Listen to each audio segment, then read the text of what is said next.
تمام یہ جز ان دونوں کے درمیان میں مشترک ہے. تو اس وجہ سے ہم انسان اور شجر کے بارے میں کہہ سکتے ہیں کہ جسم نامی ان دونوں کا کیا ہے تمام میں مشترک ہے. اگر ہم جوہر اور قابل آباد ثلاثہ کی بات کریں تو چونکہ انہوں نے جوہر اور قابل آباد ثلاثہ کے بارے میں سوال نہیں کیا ہے. ٹھیک ہے دوستوں, انہوں نے جسم نامی کے تعلق سے سوال کیا ہے کہ جسم نامی انسان اور شجر کا تمام مشترک ہے یا نہیں. تو اب چونکہ جسم نامی انسان اور شجر کا تمام مشترک ہے, اور انسان اور فرش کا جو پیچھے سوال ہوا تھا کہ انسان اور فرش کا تمام مشترک جسم نامی ہے یا نہیں, تو اس کا اس لیے ہم نے جواب یہ دیا تھا کہ جسم نامی چونکہ وہاں پر جو ہے تمام مشترک کے جز میں سے تھا, اور انسان اور شجر کے درمیان میں جو تمام مشترک کے اجزاء ہیں تو مین جو ہے اس کے اندر جو اخص الخاص یا یہ کہہ لو مین جو جز ہے وہ جسم نامی ہی ہے دونوں کے اندر. اس وجہ سے انسان اور شجر کا جسم نامی, انسان اور شجر کا جو ہے تمام مشترک جسم نامی ہے یہاں پر.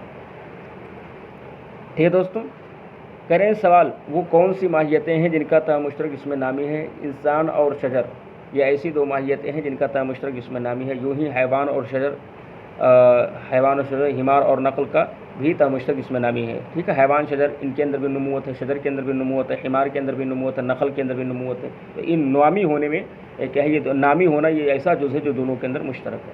سوال انسان اور قابل آباد ثلاثہ کا تمام مشترک کیا ہے؟ انسان اور قابل آباد ثلاثہ کا تمام مشترک کیا ہے؟ جواب ان دونوں کا تمام مشترک کچھ نہیں ہے. انسان اور کیونکہ انسان ایک مرکب کلی ہے, انسان مرکب کلی ہے نا, اور قابل آباد ثلاثہ کلی نہیں. ہاں, اور قابل آباد ثلاثہ کلی ہے, اب قابل آباد ثلاثہ کلی ہے, یعنی انسان جو ہے یہ ایک مرکب کلی, کیونکہ وہ انسان کس کس سے بنا ہے؟ حیوان اور ناطق سے بنا ہے. اور قابل آباد ثلاثہ ایک بسیط کلی ہے. ٹھیک ہے, اور جو ہے مرکب اور بسیط کے درمیان میں کوئی جز مشترک نہیں ہے, تو تمام مشترک کہاں سے ہوگا؟ قابل آباد ثلاثہ کسے کہتے ہیں؟ جس کے اندر لمبائی چوڑائی گہرائی پائی جائے وہ قابل آباد ثلاثہ. اور انسان کسے کہتا ہے؟ جس کے اندر حیوان ہو اور نطقیت ہو. تو پتہ چلا انسان یہ دو جزوں سے مرکب ہے, یہ مرکب کلی ہے. اور قابل آباد ثلاثہ یہ بسیط ہے. بسیط کسے کہتے ہیں؟ اس کا کوئی جز نہ ہو. تو اب ایسی صورت میں بسیط اور مرکب کے درمیان میں تمام مشترک کہاں سے ہو سکتا ہے؟ مرکب اور بسیط کے درمیان کوئی مفہوم مشترک ہی نہیں, تو تمام مشترک کہاں سے ہوگا؟ سمجھ رہے ہو دوستوں؟ سوال انسان و حیوان یہ دونوں تو مرکب کلیاں ہیں. انسان اور حیوان یہ دونوں مرکب کلیاں تو ہیں, پھر ان دونوں کا تمام مشترک کیا ہے؟ جواب تمام مشترک جو متباین ماہیتوں کے درمیان ہوا کرتا ہے. متباین مطلب یعنی دو کلیاں کے درمیان میں تباین کی نسبت ہو. مثال کے طور پر ہم آپ سے کہیں کہ کوئی انسان گھوڑا نہیں اور کوئی گھوڑا انسان نہیں, تو یہ دونوں متباین کلیاں ہیں, یعنی ان کے دونوں کے درمیان تباین ہے. جیسے انسان اور پتھر کے درمیان کوئی پتھر انسان نہیں اور کوئی انسان پتھر نہیں, تو جو ہے تمام مشترک دو متباین کلیوں کے درمیان میں ہوتا. اور حیوان اور انسان یہ دونوں متباین نہیں ہیں, بلکہ یہ دونوں عام خاص مطلق ہیں. اس وجہ سے ان دونوں کے درمیان میں تمام مشترک نہیں ہے. تمام مشترک دو ماہیتوں کے درمیان میں ہوا کرتا ہے, اور حیوان اور انسان متباین نہیں بلکہ عام خاص مطلق ہے. لہٰذا ان دونوں کے درمیان میں کوئی مفہوم تمام مشترک نہیں ہے, ہے نا. آپ نے پیچھے پڑھا تھا انسان اور حیوان کے درمیان میں تمام مشترک, انسان اور حیوان کے درمیان میں عموم خصوص مطلق کی نسبت ہے. اب کریں سوال ناطق اور ساحل تو دو متباین ماہیتیں ہیں. ٹھیک ہے, کیونکہ ناطق الگ چیز ہے اور ساحل الگ چیز ہے, تو ان دونوں کا تمام مشترک کیا ہے؟ کریں جواب بے شک ناطق اور ساحل ضرور متباین ہیں, لیکن چونکہ دونوں وسیط ہیں اس لیے ان کے درمیان میں کوئی مفہوم مشترک نہیں ہے. دونوں وسیط ہیں نا دوستوں. بھائی ناطق کسے کہتے ہیں؟ قوت فکریہ رکھنے والے کو, اور ساحل ہنہنانے والے کو. تو ناطق بھی کیا ہے؟ وسیط ہے, اور ساحل بھی وسیط ہے. اور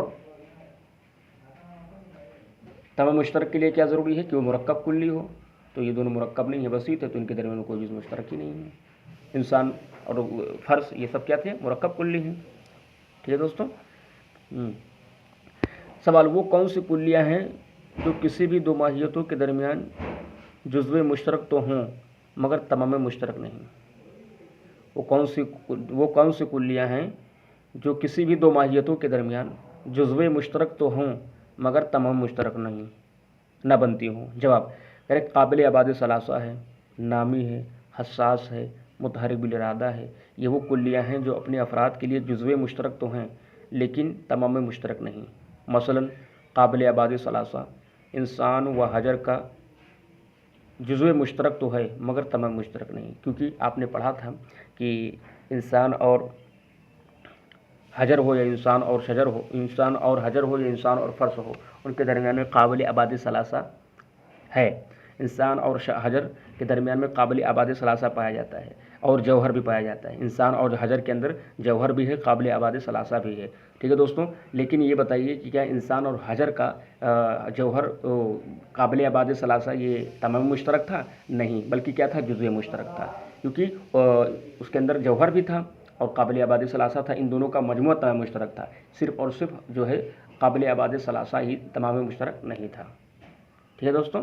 وہی کہہ رہے ہیں قابل آباد ثلاثہ نامی حساس متحرک بالارادہ یہ وہ کلیاں ہیں جو اپنے افراد کے لیے جزو مشترک تو ہیں لیکن تمام مشترک نہیں۔ مثلاً قابل آباد ثلاثہ انسان و حجر کا جزو مشترک تو ہے مگر تمام مشترک نہیں، ٹھیک ہے دوستوں۔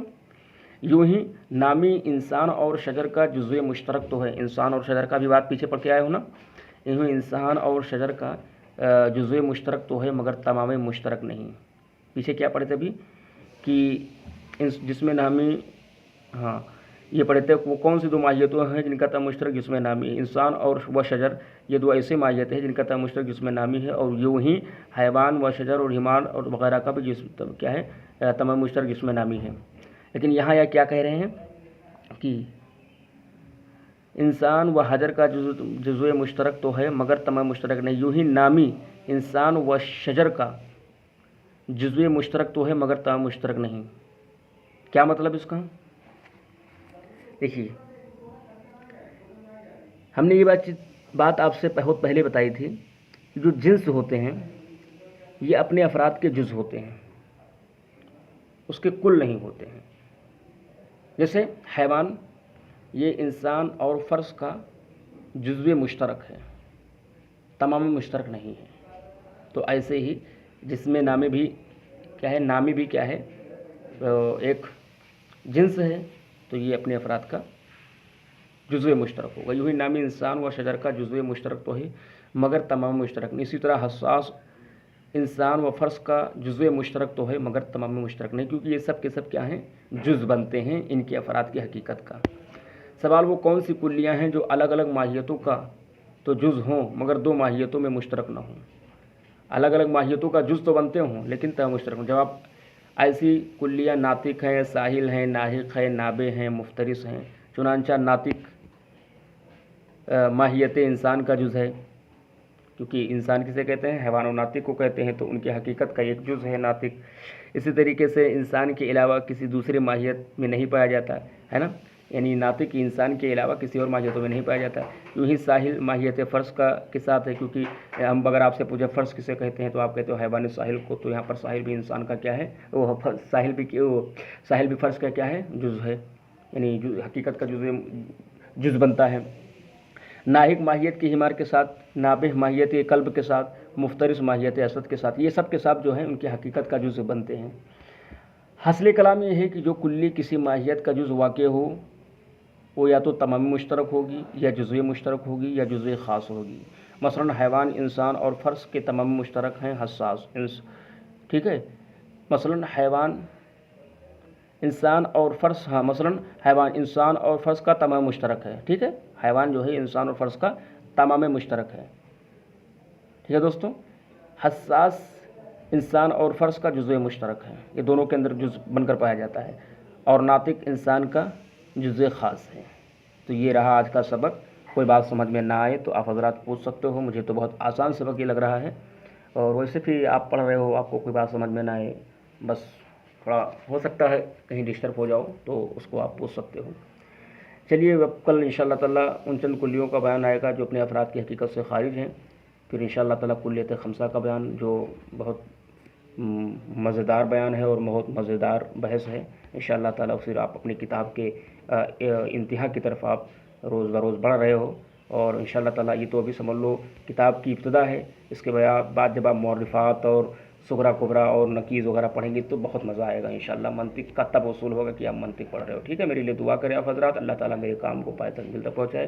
اللہ حافظ، السلام علیکم ورحمۃ اللہ وبرکاتہ۔ اللہ پاک ہمارے اور آپ لوگوں کی تمام تر مشکلات کو آسان فرمائے، ہمارے گھر کے ہمارے والدین، آپ کے والدین، تمام لوگوں کو لمبی عمر اور صحت عطا فرمائے۔ جزاک اللہ۔ السلام علیکم ورحمۃ اللہ وبرکاتہ۔ اللہ حافظ۔ میرے چینل کو سبسکرائب ضرور کریے گا۔ میرے حوصلے میں اضافہ کے لیے آپ لوگ کمنٹس باکس میں آپ لوگ اپنی رائے ضرور پیش کریے، لائک کریے، کمنٹ کریے، شیئر کریے، دوسروں کے لیے بھی فائدہ مند بنیے آپ حضرات، ٹھیک ہے؟